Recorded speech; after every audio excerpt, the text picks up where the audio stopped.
Okay, so hello and welcome to this talk. I'm Sebastian Kemmler. I'm the managing director of Kemmler Kemmler. It's a creative agency based out of Berlin. And we're very much focused on creating retail experiences, immersive installations, and different rooms, and always blending the digital and the physical, because we also do a lot of social media work. The topic I want to talk to you about today is shared spaces. And it's all based on a hypothesis that we believe that the sharing economy that has revolutionized all kinds of different industries, beauty, mobility, cars, work, living, hospitality, is now going to revolutionize retail also. The sharing economy, everyone knows, has revolutionized almost every aspect of life. Be that with Uber, you have revolutionized the mobility. WeWork have revolutionized the office world. eBay has revolutionized the goods we buy. And there are some amazing stats. The most interesting one I find is that you can find more than 1,400 islands on Airbnb for rent, for example. The whole shared economy is roughly $335 billion strong per year. So it's growing, it's exploding in all different aspects. And the shared economy is really driven by three forces. The one is it's driven by tech, and the tech revolution with the smartphones allowing people to share data much more easily and share goods with that. It's driven by economic reasons, because a lot of companies realize they have inventory that they don't use, and they can really create new business models whereby you're using the spare capacity.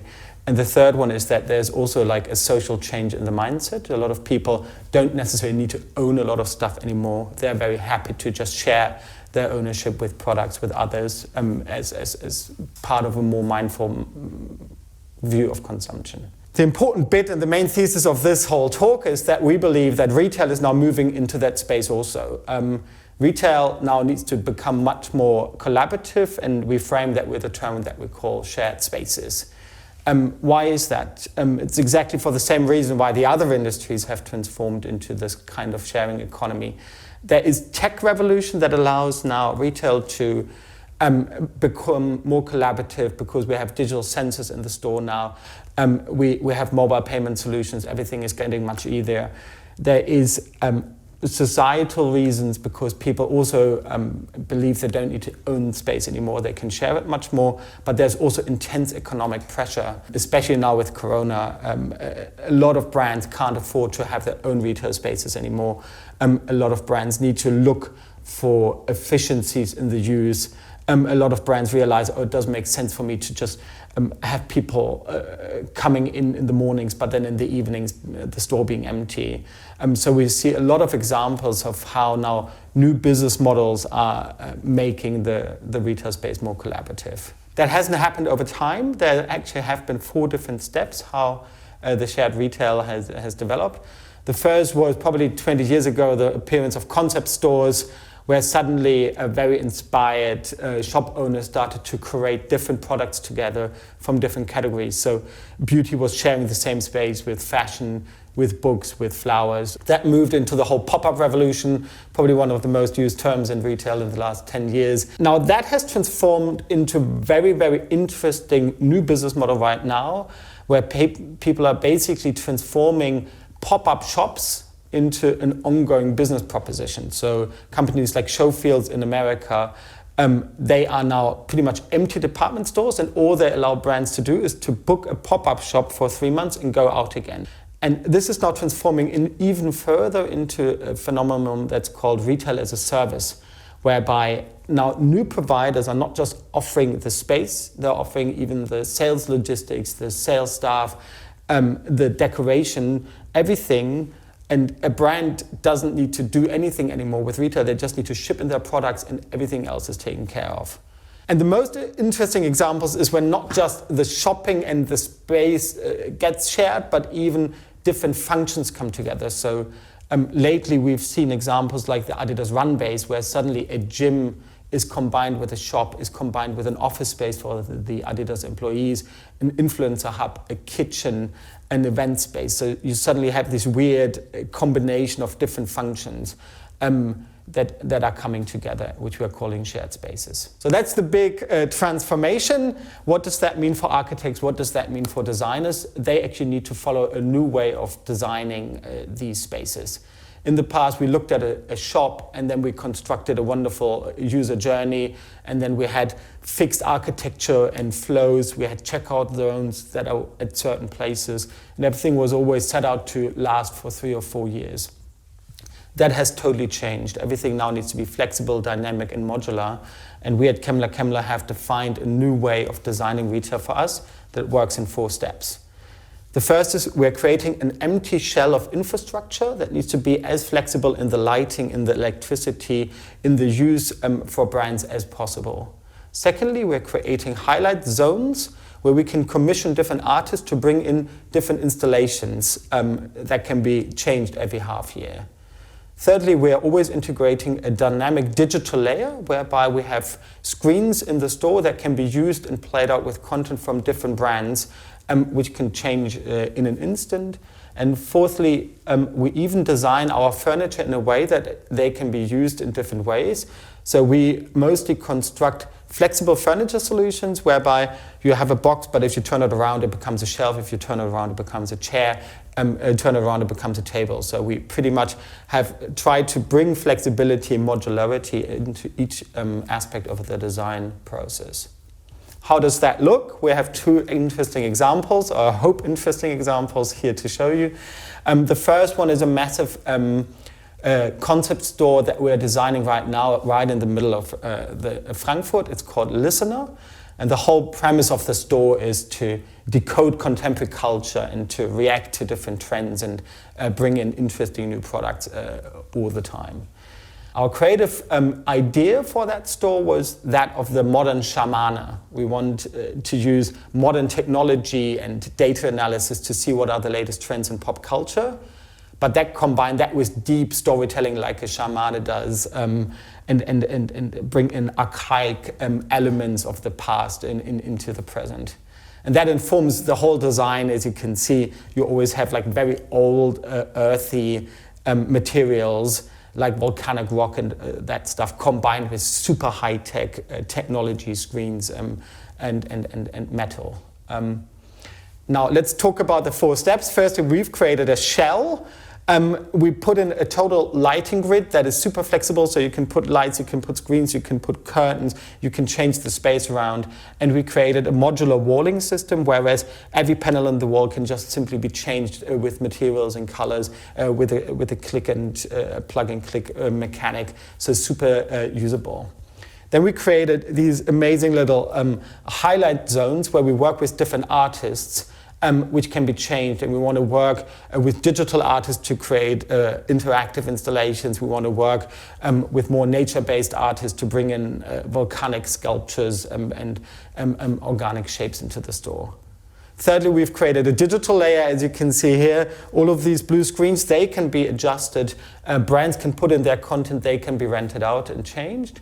And then lastly, we have furniture, and as I mentioned with the smart furniture, you can see here different furniture pieces that can transform over time and be moved around. And what that gives you in total is a completely flexible environment for retail. Look at this setup here. This is more like a pop-up setup where we integrated a lot of different boxes, different installations, where brands can book and create a pop-up environment. But you can turn it overnight into this setup, which is totally open plan. It allows for massive events, for conferences, for parties taking place. And as you can see, the whole store changes overnight, the complexion and the function.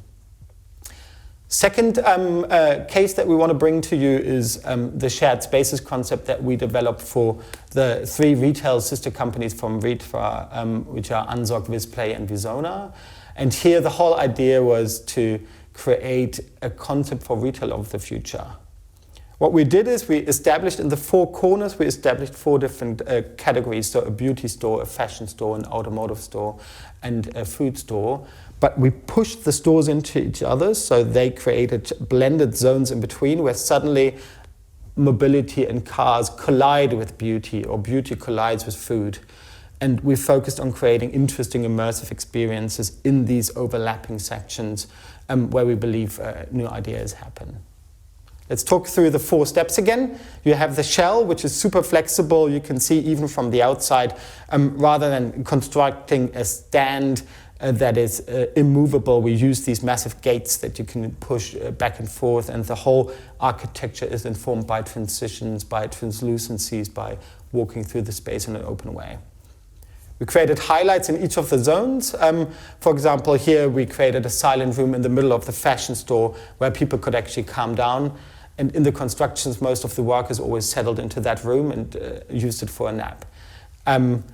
Thirdly, we created, obviously, a digital layer that ran through the whole experience in a very ambient way. And we used a very flexible furniture system from visplay, which is called multi-lane, where you can plug and play different lights. You can change it. You can move it around in an instant. What does that tell us? It tells us that suddenly with this whole concept for retail, for shared spaces, retail is becoming more communal, and it's becoming a platform for conversation again, which actually is very important in the age of digital marketing, because suddenly we can create content. So we created out of the shared spaces concept a lot of different footage, stories, Insta posts, Insta stories, Facebook stories, and so on, and treated the retail almost as a shared platform and hub to start a conversation, a broader conversation. Lastly, I want to talk about what it actually does feel like to create these shared spaces. And to do that, I want to bring the conversation back to the originator of the term shared spaces. It was a Dutch urban planner called Hans Monderman. And he said that we should develop cities in a much more collaborative way. He went back to the ideal of the medieval city where all of the functions in the marketplace were mixed up with each other. And he criticizes about modern cities that all functions are pulled apart. So if you go for entertainment, you go to the Cinemax complex. If you go for shopping, you go into the shopping mall. And if you go live, you do that at home. He said, let's reduce the barriers. Let's bring all functions together, and let's have less rules and be much more collaborative about how we move around in the city.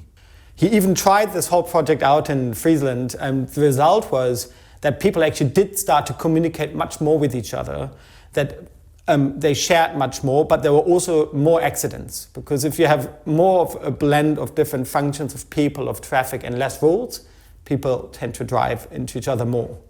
But they also realized that there were less big accidents, less fatal accidents, because people were just generally more talking, more looking out for each other, and more cautious in the way they behaved.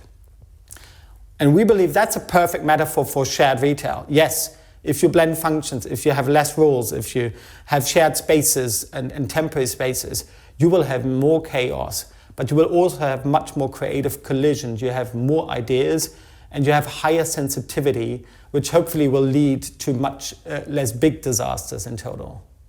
So that's why we believe let's go for the shared future.